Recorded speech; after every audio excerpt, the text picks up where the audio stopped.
এই হুজুর টুপিওয়ালা দাড়িওয়ালা জুব্বাওয়ালা এই হুজুর ভালো হুজুর, ওই হুজুরের ঠ্যাং ধরে আমরা চেপে ধরেছি বাবা। আরে ও গরু তো মোটা অঙ্কের টাকা হলে ও গরু বিক্রি হয়ে যাবে। কথা বোঝাতে পারিনি? ও যে গরু ঠ্যাং ধরেছে এ মোটা অঙ্কের টাকা হলে হুজুর নামীয় গরু বিক্রি হয়ে যাবে। কি হবে? কি হবে? তাহলে কেউ যদি এটা বাউন্ডারি ঘেরা দিতে আসে আমরা তার প্রতিরোধ করব। মুখ দিয়ে করলে মুখ দিয়ে করব, হাত দিয়ে করলে হাত দিয়ে করব। যদি আমরা জয় করতে পারি সুপুত্র বলে গ্রহণ হবে। আমরা যদি মারা যাই আল্লাহর ঘর মসজিদ মাদ্রাসা খানকা ঈদগাহ মাজারকে সংরক্ষণ করতে গিয়ে মারা গেলে ফি সাবিলিল্লাহি আমওয়াত, আল্লাহর উদ্দেশ্যে মারা যাব। এটাই হলো শরীয়তের মাসলা। কিন্তু কিছু মূর্খ পার্টি, কোন মূর্খ কিছু টুপিওয়ালা দাড়িওয়ালা মুসলমানের বাচ্চা হয়তো 1 কেজি গোস্ত বেশি খায়, আমি 200 গ্রাম খাই, তিনি হয়তো 1 কেজি খায়। তিনি বলছে না বাবা আগামী দিন 26 তারিখে ওখানে প্রতিবাদ সভা হবে না, তার কারণ ও গরু মোটা দামে বিক্রি হয়ে গেছে। ঠিক না বে ঠিক? আগামী দিনে 26 তারিখে কলকাতায় যদি ব্রিগেড সমাবেশ হয় আমরা একজনকে মাতব্বার করব, আমরা 10 জনকে মাতব্বার করব না। তার কারণ হলো আমাদের মাতব্বার কে গেল আর না গেল আমাদের যায় আসে না। তোহা সিদ্দিকী হুজুর যদি নাও যায় আমাদের যায় আসে না, সিদ্দিকুল্লাহ যদি নাও যায় আমাদের যায় আসে না, এদিকে মোফাক্কেল যদি অ্যাডভোকেট নাও যায় আমাদের যায় আসে না, কামরুদ্দিন যদি নাও যায় আমাদের যায় আসে না। এদিকে যত দেখা যায় আর যত দামি দামি বউ দামি দামি ইসলামিক স্কলার যারা দায়িত্ববান আছে এরা যদি না যায় আমাদের যায় আসে না। তবে আমরা যদি একজনকে একটা ছেঁড়া ফাটা ইমামকে যদি স্টেজে তুলে দেই তার কথা যদি লক্ষ লক্ষ জনগণ শুনে নিশ্চয়ই একদিন জয়ের পতাকা উত্তোলন হবে হবে। তবে আমি আপনার কাছে বোঝাতে চেয়েছি নবী গেলেন না, সাহাবাদের পাঠিয়ে দিয়েছে, ওই সাহাবা একজন নেতৃত্ব দেবে, সকলে সেই কাজগুলো করবে। আর যারা ভিতরে ভিতরে বলল আমরা কাজগুলো করব, আমরা মত মেনে নেব, উপরে বলেছে আর ভিতরে মাল কুড়াতে কুড়াতে যাদের অন্তর জায়গায় পৌঁছে গেছে ওরা মার খেয়ে সমান হয়ে গেছে আর নইলে বিক্রি হয়ে গেছে। কিছুদিন আগে হাত তুলে বলেছিল আমাদের মসজিদ চলে যাবে আমরা ছাড়বো না, মাদ্রাসা চলে যাবে ছাড়বো না, ঈদগাহ চলে যাবে ছাড়বো না, অকার সম্পত্তি চলে যাবে ছাড়বো না। আবার ফেসবুকে ওই দাড়িওয়ালা টুপিওয়ালা ভিডিও দিয়ে বলছে আগামী দিন 26 তারিখে আমি যাব না। তাহলে এই হারামখোর মাল কুড়াতে কুড়াতে তাদের দলে ঢুকে গেছে, হয় বেঈমান হয়ে যাবে আর না হয় ইসলামের ক্ষতি করবে। কথা ঠিক না বেঠি? যেত যাকাত দিলে ইসলাম যদি পালন হয়ে যেত, মোরাকাবা মুশাহিদা করলে ইসলাম যদি পালন হয়ে যায়, কোনো এতিম ব্যক্তিকে দান করলে ইসলাম যদি পালন হয়ে যায়, তাহলে নবী সাহাবাদের যুদ্ধের ময়দানে নামতে হতো না। আল্লাহ নবী যদি মসজিদে নববীতে বসে বসে চোখের পানি ছেড়ে দিয়ে আল্লাহর কাছে বলতেন আল্লাহ ইসলামটা পরিপূর্ণ করে দাও, ইসলামটা জয় জয়কার করে দাও, বেদিন কাফেরদেরকে হঠাৎ করে মেরে দাও, খোদার কসম আমাদের আকীদা বিশ্বাস নবী দোয়া করলে কবুল হতো হতো। কিন্তু আমার নবী মসজিদে নববীতে বসে বসে দাড়ি ভিজিয়ে কেঁদে কেঁদে ইসলামটা ওখানে তিনি সমার্থক করলো। একদিকে মসজিদে নামাজ পড়েছে, অপরদিকে যুদ্ধের মাঠে দল বল সকলকে নিয়ে যুদ্ধের মাঠে হাজির হয়েছে। তাহলে নামাজ কালাম তাসবিহ তেলাওয়াত, মসজিদে নামাজ পড়া, ইমামতি করা আর আযান দেওয়া এটা ইসলাম নয়। ইসলামটা মাঝে মাঝে ইসলামের জন্য বেরিয়ে পড়াটা এটাও একটা ইসলাম। তার কারণ আগিয়ে চলে যাও। আল্লাহ নবী দুনিয়াতে ধর্ম প্রচার যখন করছিলেন আমার আল্লাহ আবু বকরকে ঈমানের কলেমা পড়ালেন। আল্লাহ নবীর কাছে এসে আবু বকর হুজুর কলেমা পড়ে ঈমান আনলেন। আবু বকর হলো একটু নরম গোছের মানুষ, ঠান্ডা মেজাজের মানুষ, খুব নরমাল মানুষ, খুব সাদা সিধা মানুষ। ইসলাম কিন্তু নরমাল দিয়ে চলে না। আমার নবী আল্লাহর কাছে দোয়া করলেন আল্লাহ হয় আবু জাহেলকে না ওমরকে দাও। আমার আল্লাহ দুইজনের ভিতরে ওমর ফারুককে কবুল করে আল্লাহর নবীর দলে প্রবেশ করিয়ে দিলেন। তাহলে একদিকে আবু বকর নরম, অপরদিকে ওমর ফারুক গরম। নরম দিয়ে ইসলাম শেষ হওয়া সম্ভব নয়, পরিপূর্ণ হওয়া সম্ভব নয়। গরমেরও প্রয়োজন আছে বলে আমার আল্লাহ আবু জাহেলকে হটিয়ে গরম ওমরকে নবীর দলে প্রবেশ করিয়ে ইসলামটা জয় জয়াকার করিয়ে। আরেকটু জোরে হবে না? এবার বলে ইসলাম প্রথম ছিল কি দিয়ে? নরম দিয়ে। তো আর লাস্টে এসেছিল কে? ফারুকে আজম। গরম না নরম? গরম। এখন ইসলাম তো পরিপূর্ণ হয়ে গেছে নরম দিয়ে, এবার গরম করবে না নরম করবে? বোঝাতে পারিনি? এখন গরমে চলবে না নরমে? নরমে হলেই শুয়ে পড়তে হবে না, নরমের খেলা শেষ। কেন? আমাদের মেমোরি ভর্তি হয়ে গেছে, আর নরম না। বলে পায়ে ধরে হাট বসানো আর জুতো মেরে চাঁদা তোলা হয়ে গেছে। ও আমার বাতিরা চলেন, আমি আপনাকে বোঝাতে চেয়েছি। লক্ষ্য করে দেখা যায় আল্লাহ নবী একটা হাদিস শরীফে বললেন, ও আমার সাহাবীরা জেনে রেখে নাও, কোন টুপিওয়ালাকে দেখে হুমড়ি খাবে না যে ইনি মুসলমান, কোন দাড়ি দেখে হুমড়ি খাবে না ইনি যে ভালো মুসলমান, জুব্বা পাঞ্জাবি দেখে হুমড়ি খাবে না এরা মুসলমান। আল্লাহ নবী একটা মাপকাঠি বলে দিয়েছে, হজ করলে মুসলমান হওয়া যায় না, নামাজ পড়লে মুসলমান হওয়া যায় না, দাড়ি রাখলে মুসলমান হওয়া যায় না, মাদ্রাসা শিক্ষক হলে মুসলমান হওয়া যায় না, মুসলমানদের নেতৃত্ব দিলে মুসলমান হওয়া যায় না। মুসলমান তখন হয় যার হৃদয়ে সর্ব অপেক্ষায় আমার নবীর ভালোবাসা থাকে। ওই ব্যক্তিটা দাড়ি ছাঁটা হলে, টুপি মাথায় না থাকলেও তবুও ওই ব্যক্তিটা ইমানদার মুসলমান বলে বিবেচিত করা হয়। আর একটু জোরে বলেন সুবহানাল্লাহ। কিন্তু সমাজের দিকে তাকিয়ে দেখো, তুমি যে ডালটা ধরেছো, এই হুজুর টুপিওয়ালা, দাড়িওয়ালা, জুব্বাওয়ালা, এই হুজুর ভালো হুজুর, ওই হুজুরের ঠ্যাং ধরে আমরা চেপে ধরেছি বাবা। আরে ও গরু তো মোটা অঙ্কের টাকা হলে ও গরু বিক্রি হয়ে যাবে। কথা বোঝাতে পারিনি? ও যে গরু ঠ্যাং ধরেছে এ মোটা অঙ্কের টাকা হলে হুজুর নামিও গরু বিক্রি হয়ে যাবে। কি হবে? কি হবে? বিরাট কিছু। আমি এক বক্তব্য এক সময় করেছিলাম, যাদেরকে আমরা বিশ্বাস করি, যাদেরকে আমরা অতি ভক্ত করি, যাদের কথাটা আমরা একটা কথা বলেই আমরা সমর্থক করি, অধিকাংশ তারা চুল্লুখোর আর মাতাল আর টাকা লোভী। মক্কা মদিনা শরীফে একটা বাক্য আছে, বাক্যটা হাদিস কোরআন না। আল ইনসানু গোলামুদ দিরহাম। আল মানে সমস্ত, ইনসান মানে টাকা পয়সা, গোলাম বলতে দাসী, দিরহাম মানে টাকা। আল বলতে সমস্ত, ইনসান মানে মানুষ, গোলাম বলতে দাসী, দিরহাম বলতে টাকা। সমস্ত মানুষ টাকার দাসী, তবে সমস্ত বলা না গেলেও অধিকাংশ মানুষ টাকার দাসী, দাসী, দাসী। টাকা পয়সালে জামাইরে দেখছে, মেয়ে দেখছে, বড় সম্বন্ধের খালাতে বোনের, ছোট বোনের ভাই, যে মেজনন্দের চাচতে বোনের বোন এসছে তারা দেখছে। কিন্তু আমরা যা ঠ্যাং ধরে আছি একবারও বলিনি যে ঠ্যাং ছাড়া আমি তো 2 টাকা দিচ্ছি। ও সব গরু বেশি টাকা দামে পেলি বিক্রি হয়ে যাবে, কোনো ভরসা নেই, কোনো ভরসা নেই। ও আমার বাতিরা চলেন, আমি আপনাকে বোঝাতে চেয়েছি। লক্ষ্য করে দেখা যায় আল্লাহ নবী এক জায়গায় বসে আছেন, একটা সাহাবী নবীর দরবারে চলে আসলেন। আল্লাহ নবীকে বললেন, ইয়া রাসূলুল্লাহ আল্লাহুম ইউসাল্লুনা, আমি নামাজ পড়ি, ওয়া ইয়াসুবুনা, আমি রোজা রাখি, ওয়া ইয়াহুদ্দুনা, আমি হজ করি, লা ইলাহা ইল্লাল্লাহ মুহাম্মাদুর রাসূলুল্লাহ, মান ক্বালা লা ইলাহা ইল্লাল্লাহ ফাদাখালাল জান্নাহ। আমিও কলেমা বিশ্বাসী, ইমানে মুজমাল, ইমানে মুফাসসাল আমি বিশ্বাসী করেছি।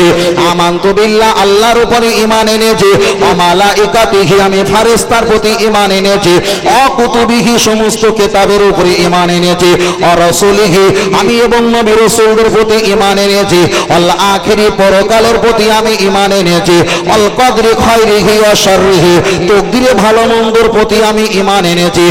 দেখা যায় আল্লাহ নবীকে পরে বললেন, মিনাল্লাহি তাআলা আল বাসি বাদাল মাউত, মানুষ মৃত্যুর পরে ইন্তেকাল হয়ে গেলে আবার আল্লাহ জীবিত করে করবে, তার প্রতি আমি ঈমান এনেছি। হামাদাল ইয়া রাসূলুল্লাহ হাবিবাল্লাহ, আপনার কাছে আমার একটা প্রশ্ন আছে, আপনি আমার জবাব দিয়ে দেন।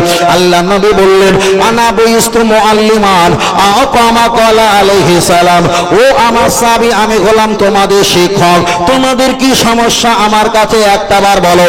দয়ার নবীর কাছে সাহাবীটা জবাব দিয়ে বললেন, হুজুর, আমার বাড়ির পাশে একটা ইহুদি আছে, ভালো করে শুনবেন, আমার বাড়ির পাশে একটা বেধর্মী আছে, আমার খাজুর গাছ আছে, জোর জবরদস্তি করে খাজুর গাছটা খাজুর পেড়ে নিয়ে চলে যায়, উনি যে বেড়া দেয়, রেলিং দেয়, ভিটে বাড়ি সীমাবদ্ধ করে, ওটা আমার বাড়ি ছাড়া অনেকটা জায়গা চেপে আমার বাড়ির কোল থেকে উনি সীমানা দেওয়া শুরু করে।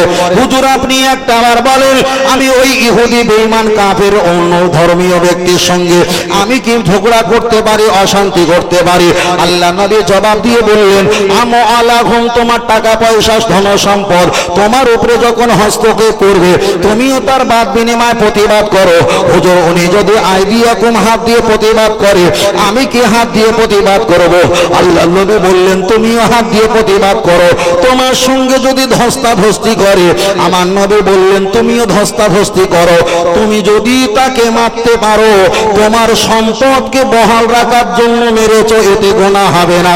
আর তুমি যদি মারতে গিয়ে মারা যাও, ফি সাবিলিল্লাহি আমওয়াত, তুমি আল্লাহর রাস্তায় শহীদ বরণ করবে। তাহলে যে নবী দুনিয়াতে হায়াত, দুনিয়াতে বেঁচে ছিলেন, সাহাবীদের সমস্যা হচ্ছিল, আল্লাহর নবীর কাছে এসেছে, নবী বললেন, তোমার সম্পত্তি কেউ যদি লুট করে, তার সঙ্গে ধস্তাধস্তি শুরু করো, হাত দিলে তুমি হাত দাও, জবান লাগালে তুমি জবান লাগাও, অস্ত্র লাগালে তুমি অস্ত্র লাগাও, তুমি যদি মারতে পারো তোমারও সওয়াব হবে, আর তুমি যদি মারা যাও ফি সাবিলিল্লাহ, আল্লাহর উদ্দেশ্যে তুমি শহীদ বরণ করবে।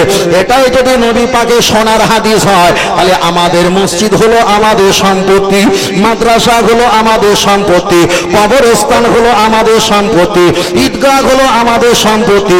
আমাদের সম্পত্তি মানে, চলেন একটা হাদিস বলা যায়, আল্লাহ নবী হাদিস শরীফে বললেন, আল মুসলিমু আখুল মুসলিমা, তোমার 70 বছর আগের যদি কোনো একটা মুরব্বী দান করে, রাসূল বলেছে ওটা আল মুসলিমু আখুল মুসলিমা, তোমার দাদা হতে পারে রক্তগত, আমার কেউ না হলে সেটা আমার ভাই, সেটা আমার ভাই। তাহলে আমাদের পূর্বপুরুষেরা শত শত বছর আগে আমরা গরিব হয়ে রাস্তা যাতে ভিক্ষা না করি, কোটো বাজিয়ে দাতন ফকিরের গান না বলে বাসে ট্রেনে যাতে ভিক না করি, তার জন্য আমাদের লক্ষ লক্ষ কোটি কোটি করোড় টাকা সম্পদ ওয়াকফে আওলাদ করে দিয়ে গেছে, ওয়াকফে লিল্লাহ করে দিয়েছে, ওয়াকফ সম্পত্তি দিয়ে গেছে। তাহলে কেউ যদি এটা বাউন্ডারি ঘেরা দিতে আসে, আমরা তার প্রতিরোধ করব, মুখ দিয়ে করলে মুখ দিয়ে করব, হাত দিয়ে করলে হাত দিয়ে করব। যদি আমরা জয় করতে পারি, সুপুত্র বলে গ্রহণ হবে। আমরা যদি মারা যায়, আল্লাহর ঘর, মসজিদ, মাদ্রাসা, খানকা, ঈদগাহ, মাজারকে সংরক্ষণ করতে গিয়ে মারা গেলে ফি সাবিলিল্লাহি আমওয়াত, আল্লাহর উদ্দেশ্যে মারা যাব। এটাই হলো শরীয়তের মাসলা। কিন্তু কিছু মূর্খ পার্টি, কোন মূর্খ কিছু টুপিওয়ালা দাড়িওয়ালা মুসলমানের বাচ্চা হয়তো 1 কেজি গোস্ত বেশি খায়, আমি 200 গ্রাম খাই, তিনি হয়তো 1 কেজি খায়। তিনি বলছে, না বাবা, আগামী দিন 26 তারিখে ওখানে প্রতিবাদ সভা হবে না, তার কারণ ও গরু মোটা দামে বিক্রি হয়ে গেছে। ঠিক না বে ঠিক? বলে এটা তো কোনো রাজনৈতিক না, কোনো রাজনৈতিক না, এটা হলো আমাদের সম্পত্তি। আপনাদের কি পাড়া পড়ছে এটা? কালীনগর। আমার কাছে মাল রয়েছে ভাই, দেখে বলছি। আপনাদের কালীনগর পশ্চিম পাড়া ঈদগাহ, ঈদগাহ যদি সরকার নিয়ে নেয়, আপনার এখানে 5টা করে সিভিক পুলিশ দিয়ে দেবে, এ পাড়ার ছেলে দেবে না, 50 কিলোমিটার দূরে অপরিচিত ব্যক্তি ছেলে এখানে 5টা দিয়ে দেবে, আর ফোন নাম্বার দিয়ে দেবে, নামাজ পড়লে শুধু কল করবি, 1 কল। কথা বোঝাতে পারিনি? আপনি ঈদগাহ নামাজ যদি না পড়তে পারেন, কোথায় পড়বে? কোথায়? মসজিদে। মসজিদেও 5টা সিভিক পুলিশ দিয়ে দেবে। নামাজ পড়েন কোথায়? বাজারে। শুধু রুল চাঁচা আছে, গাড়ির ছিটের তলায় সাজানো আছে। নামাজ পড়বেন কোথায়? নামাজের পাটি হাতে থাকবে। রাসূল বলেছে, ফি আখিরি জামানি, সেই জামানায় আমার উম্মতের হাতে নামাজের মাসাল্লা থাকবে, কিন্তু নামাজ পড়ার সুযোগ পাবে না। খোদার কসম, সেই দিন চলে আসছে। ঠিক না বে ঠিক? নামাজের মুসল্লা হাতে থাকবে, মসজিদের ব্যাটারিতে চার্জ থাকবে, কারেন্ট থাকবে, লাইট জ্বলবে, টুংটুঙি আওয়াজও হবে, কিন্তু আল্লাহু আকবার বলার অধিকার থাকবে না, না, না। ফের বলছি, কোন ব্যক্তি আমাদের কেউ নয়, আমাদের একমাত্র আল্লাহ আর নবী ছাড়া আপন বলতে আমাদের কেউ নেই। এই যারা তোমাকে অসুবিধা করছে, এরা তো সব বেশিরভাগই নারীবাজির কথা, ঠিক না বে ঠিক? ও মেয়ে লোক পাবে দীঘায় একটা হোটেল আর একটা ফ্ল্যাট নিয়ে করে শুয়ে থাকবে, টাকা পাবে, এসি গাড়িতে ছুটবে। আমার আপনার চিন্তা করবে? ও তো বছরে একবার নামাজ পড়তে আসে। কবার? বছরে কয়বার? বছরে কয়বার? একবার। একবার নামাজ পড়তে আসবে, তাও হারাম করে টুপি জোতেন, একটা হাজি রুমাল মাথা বেঁধে নেয়, ওই হাত রুমাল মাথা বেঁধে নেয়, মসজিদে আসবে। যে বছরে দুবার নামাজ পড়তে আসে, বড় পীর সাহেব হুজুর একটা মশলা বলে, কি মশলা জানো? যে বছরে দুইবার নামাজ পড়ে তাকে বিনা জানাজায় কাফন দাফন করে কবরে পুঁতে দাও। বড় পীর সাহেব রহমাতুল্লাহ আলাইহি ছাত্ররা জিজ্ঞাসা করেছে, হুজুর বছরে 2 রাকাত নামাজ পড়ে তাকে কি বিনা জানাজায় দাফন কাফনে কবরে পুঁতে দেবে কেন? সে তো ইমানদার মুসলমান। বড় পীর সাহেব বলল, তাহলে ইমামতি করে নামাজ পড়িয়ে জানাজা পড়াও। হুজুর ইমামতি করবে কে? বড় পীর সাহেব রহমাতুল্লাহ জবাব দিয়েছে, এলাকায় সবচাইতে মূর্খ জাহেল অজ্ঞ পূর্ব পশ্চিম চেনার ক্ষমতা নেই, ওকে দাঁড় করিয়ে দাও, ওই রকম মৃত ব্যক্তি যেন জানাজা পড়ায়। কথা বোঝাতে পেরেছি? যাদের জানাজা পড়ার কোনো হাদিস পাওয়া যায় না, কথা বোঝাতে পারিনি? আর তারা কি মসজিদ আর মাদ্রাসার দরদে কি উতলে উঠবে? উতলে উঠবে? উঠবে না, উঠবে না, কখনো উঠবে না। ভালো করে শোনেন, কিছুদিন পরে এনআরসি হবে, কিছুদিন পরে এনআরসি হবে। এনআরসির জন্য কেউ আপনাকে যাবে না, বরং ওদের কাছ থেকে এপিট ওপিট করে নাম সই করে নিতে গেলে ভাও নেবে, 3 বার টানবে। দাঁড়াও, খেয়ে নেই, খেয়ে নেই, মাথাটা ঘুরছে, খেয়ে নে, 3 বার খেয়ে তারপরে সই করবে। জ্বালা আছে? জ্বালা নেই, জ্বালা নেই। এরা বেশি ধাক্কা খেলে বিজেপির কাছে মোটা অঙ্কে গরু বিক্রি হয়ে যাবে। কথা বোঝাতে পারিনি? কোনো চাপ তাদের নেই। চাপ সমস্যা আমার আর আপনার। আমি বোঝাচ্ছি, আমার অজ নেবেন, কেনাকাটা করবেন না করেন ব্যক্তিগত ব্যাপার। তবে একটা আমি কোনো রাজনৈতিকের বিরুদ্ধে বলবো না, শুধু বলছি, ভুল ভাঙাচ্ছি যে রাজনীতি আলাদা, ধর্ম আলাদা। চলেন চলেন। ও আমার বাপজিরা, আমি আপনাকে বোঝাতে চেয়েছি, লক্ষ্য করে দেখা যায়। ফের আমি আপনার কাছে একটা বার বললাম, আল্লাহ নবীর একটা হাদিসের কিতাবের নাম মনে পড়ে গেছে, যত সম্ভব কিতাবটার নাম হলো আতাবুল মাসাজিদ। আমার মত আশা লাগছে, ওই কিতাবে আমি দেখেছিলাম আল্লাহ নবী বললেন, ও আমার সাহাবীরা, যুদ্ধের ময়দানে তোমরা যাবে, তবে আমি যুদ্ধের ময়দানে যেতে পারবো না। আমি 40 জন তোমাদের সাথী বানাই, ভালো করে বুঝবে। এটা বুঝতে পারলে এই বিষয়টা পরিষ্কার হয়ে যাবে। আমার অত খুলে বলার প্রয়োজন হবে না, প্রতিটা কথা যুক্তি আর লজিক বাস্তবিক থাকবে। আল্লাহ নবী 40 জন সাহাবীকে এক জায়গা করলেন, 40 জনের ভিতরে একজনকে লিডার আর মাতব্বার করলেন। আল্লাহ নবী তাদেরকে বললেন, ও আমার সাহাবীরা, আমি তোমাদেরকে বললাম, মান আতা আমিরি, আমি তোমাদের ভিতরে একজন আমির, একজন লিডার মাতব্বার বানালাম। ইনি তোমাদের যুদ্ধ যখন করতে বলবে, ওটাই আমার আদেশ হবে।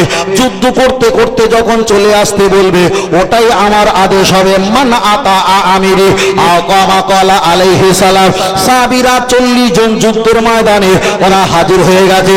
নবী আবার ডেকে বললেন, ও সাহাবীরা শোনো, যুদ্ধের ময়দানে যাচ্ছ যাও, তবে তোমরা বেশি দামে বিক্রি হয়ে যেও না।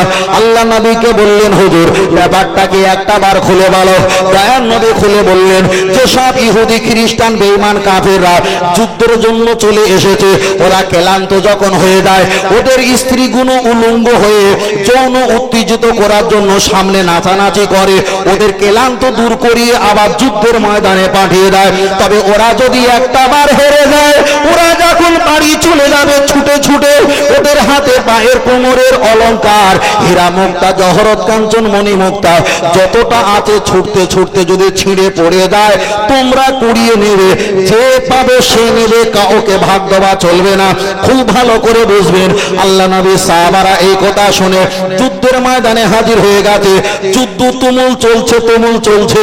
নবী সাহাবা যিনি আমির করেছিল ওই সাহাবীটা বলল, যুদ্ধ এই মুহূর্তে বন্ধ করো। 40 জনের ভিতরে সকলে যুদ্ধ বন্ধ করেছে। তাফসীরের ব্যাখ্যা এসেছে 13 জন ব্যক্তি যুদ্ধ করতে করতে ওরা যে রাস্তা দিয়ে ছুটে পালিয়েছিল ওই রাস্তা দিয়ে সোনা দানা জহরত কাঞ্চন মণিমুক্তা কুড়াতে ওরা যেখানে গিয়ে সকলে এক জায়গা হয়েছে সেই ঘেরা টোপের ভিতরে প্রবেশ করেছে। এবার বলেন অবস্থা ভালো না খারাপ? ভালো না খারাপ? যদি কোনো টুপিওয়ালা সামনে রেখে খেতি যদি ওদের দলের ভিতর পর্যন্ত, বুঝবেন নি, যদি পৌঁছে যায় অবস্থা ভালো না খারাপ? তাহলে মোটা দামে বিক্রি হওয়ার সম্ভাবনা আছে না নেই? চলেন ও আমার বাতিরা, চলেন লক্ষ্য করে দেখা যায় ওরা যখন সামানপত্র হীরা জহরত কাঞ্চন মণিমুক্তা কুড়াতে ওদের বাড়ি পর্যন্ত যখন চলে গেছে, ঘর লেগে গেছে, খেয়াল নাই, শুধু মাল নেওয়ার জন্য ওরা যখন কাছাকাছি চলে গেছে, তাফসীরের ব্যাখ্যা এসেছে ওরা আর ফিরে আসেনি। হয় ওদের দলে ঢুকে গেছে, আর নইলে এমন মারা মেরেছে মাটির সঙ্গে আটার মতো সমান করে দিয়েছে। আমি আপনাকে বোঝাতে চেয়েছি, লক্ষ্য করে দেখা যায় আগামী দিনে 26 তারিখে কলকাতা যদি ব্রিগেড সমাবেশ হয়, আমরা একজনকে মাতব্বর করব, আমরা 10 জনকে মাতব্বর করব না। আর কারণ হলো আমাদের মাতব্বর কে গেল আর না গেল আমাদের যায় আসে না।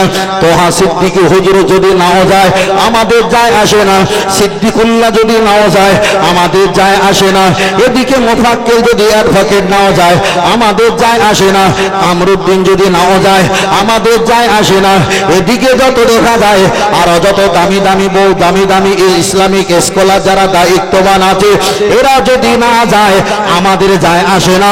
তবে আমরা যদি একজনকে একটা ছেঁড়া ফাটা ইমামকে যদি স্টেজে তুলে দেই, তার কথা যদি লক্ষ লক্ষ জনগণ শুনে, নিশ্চয়ই একদিন জয়ের পতাকা উত্তোলন হবে। তবে আমি আপনার কাছে বোঝাতে চেয়েছি, নবী গেলেন না, সাহাবাদের পাঠিয়ে দিয়েছে, ওই সাহাবা একজন নেতৃত্ব দেবে, সকলে সেই কাজগুলো করবে।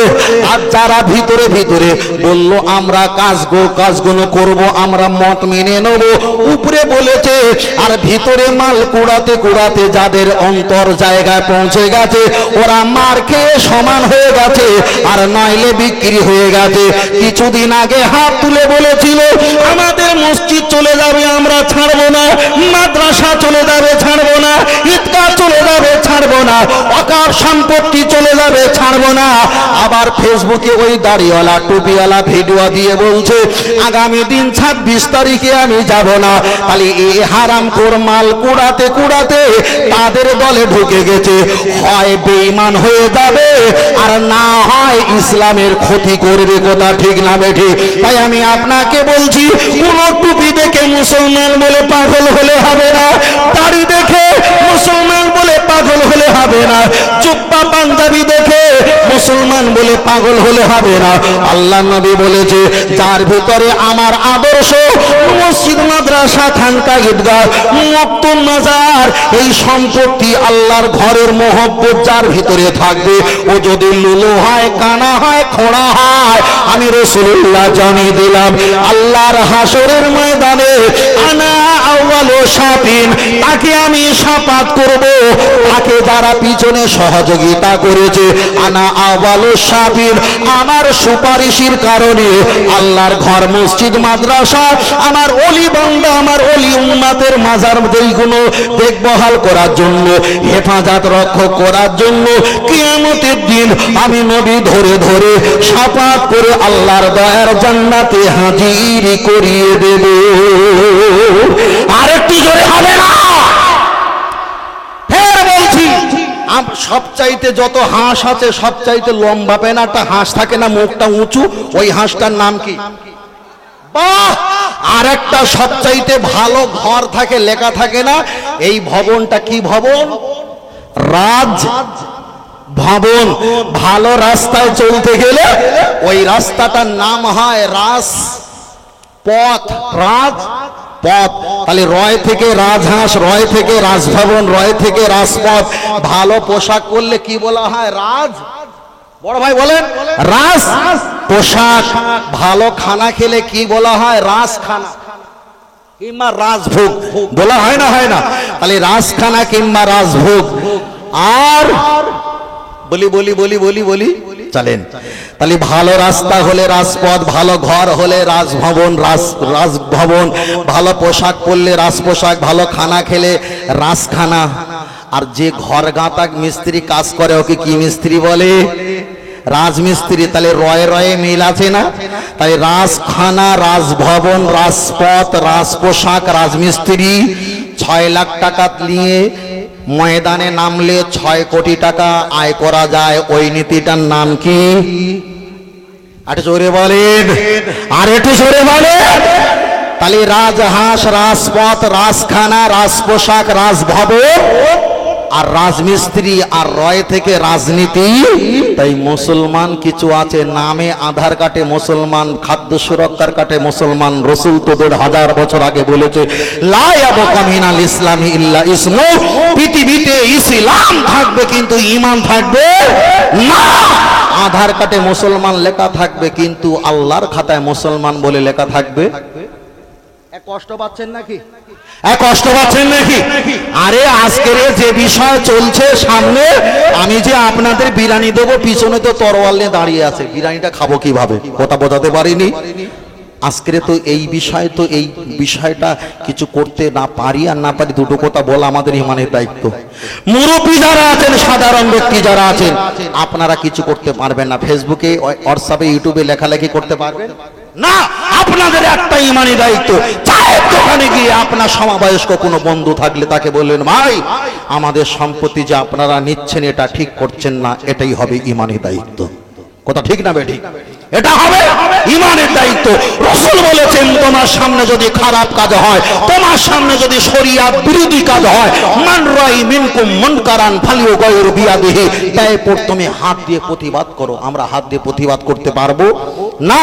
পরে বলা হয়েছে ফাইল্লাম ইয়াস্তাতি ফাবি লিসানি, তুমি জবান দিয়ে অন্তত প্রতিবাদ করো। তাই আমরা 26 তারিখে জবান দিয়ে প্রতিবাদ করব। ওটাও যদি আমাদের প্রতিরোধ বন্ধ করে দেয়, ফাইল্লাম ইয়াস্তাতি ফাবি কলবি, অন্তত ঘৃণা করব। অজালিকা আদওয়াফুল ঈমান, আল্লাহ তো জানে বান্দা তো এর বিপক্ষে ছিল আর আমার পক্ষে ছিল। এটাই হবে ঈমানদারের বৈশিষ্ট্য। আর একটু জোরে হলে সুবহানাল্লাহ, আর একটু জোরে বলেন। একটু সকলে হাত তুলে তাকবীর দিন, নারে তাকবীর। সকলে হাত তুলেন, সকলে হাত তুলেন, হাত তুলেন। এই স্বেচ্ছাসেবক ঘর কিন্তু ভেঙে দেবো। হাত তুলো, নারে তাকবীর। হয়নি হয়নি, হাত তুলো, নারে তাকবীর। এই শুয়ে আছিস তা হাত তুলবি তো। তখন ব্যাং জবাব দিয়ে বলেছিলেন, আল্লাহ আগুন লেবা সম্ভব না, এটা আপনি তো জানেন, আমি নিজেই জানি, কিন্তু আমি যে নবী ইব্রাহিমের আগুন নেবানোর দলে আছি, এই নামটা যাতে লেখা হয় তার জন্য আমি অঙ্গীকার করলাম। জোরে বলে। আরে আমরা 26 তারিখে যাই না যাই সেটা ভিন্ন, করতে দিল কি না দিল সেটা ভিন্ন। আমি যে আল্লাহ আপনার মসজিদের পক্ষে আছি, মাদ্রাসার পক্ষে আছে, খানকা ঈদগাহ এইগুলোর পক্ষে আছে, তার জন্য একটু হাত তুলে 30 সেকেন্ড 10 সেকেন্ড কনকন করলেও তো বুঝে আল্লাহ আপনার পক্ষে আওয়াজ দিয়েছি, এটা যে আপনার ধর্মস্থান বাঁচানোর পক্ষ, এটাই হলো তার প্রমাণ। জোরে বলেন। আর একটু জোরে হবে না? আর একটু জোরে হবে না? কোরআন বলেছে মা ফামাইয়া আমাল মিসকলা, কোরআন বলে দিয়েছেন জাররাইয়ারা শাররাইয়ারা, ভালো কাজ যদি চুল পরিমাণ করো হাসরের ময়দানে আল্লাহ দেখাবে, খারাপ পরিমাণ যদি খারাপ কাজ চুল পরিমাণ করো সেটাও দেখাবে। কিয়ামতের দিন যদি আল্লাহ জাহান্নামে দেয়, আল্লাহকে বলবো আল্লাহ সেই ওই তারিখে আমরা উঠেছিলাম, বৈশাখ মাসের 5 তারিখে 19 এপ্রিল শনিবারে আমরা উঠেছিলাম, আমি আল্লাহ আপনার ঘরের লোককে হাত তুলেছিলাম, ভিডিওটা দেখাও। ভিডিওটা যদি দেখায়, খোদার কসম রসুল হাদিস শরীফে বলছেন আলমার ওমান আহাব্বা, তুমি যে আল্লাহর পক্ষে ছিলে এটাই তোমার নাজাতের ওসিলা হয়ে যাবে। আর একটু জোরে বলে সুবহানাল্লাহ। দরুদ শরীফ আল্লাহুম্মা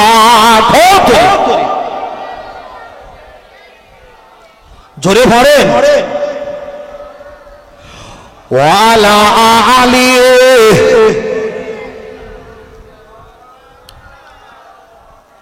অসুবিধা হচ্ছে নাকি? অসুবিধা হচ্ছে? ফোনটা কোথায় রেখেছি ভাই, বড় ভাই? অসুবিধা হয় না তো? আবার একটা নতুন খবর শুনেছেন, বলবো নাকি? ভারতবর্ষে যত মানুষ ধনী আছে তার ভিতরে একটা ধনীর নাম বলেন আপনারা, একটু বলেন বলেন। হ্যাঁ বড় ভাই আপনি বলেন একা। মুকেশ। মুকেশ আম্বানি। দেখেন আমি একদম গুগল থেকে সার্চ করে আমি এখানে A to Z প্রমাণ রেখেছি। প্রমাণ ছাড়া কিছু কথা বলা যাবে? কিছু কথা বলা যাবে? কথা বলা যাবে না। তার বাড়ি হলো মুম্বাই শহরে। কোথায় বাড়ি? মুম্বাই শহরে। বাবা 2002 সালে যে ঘরটা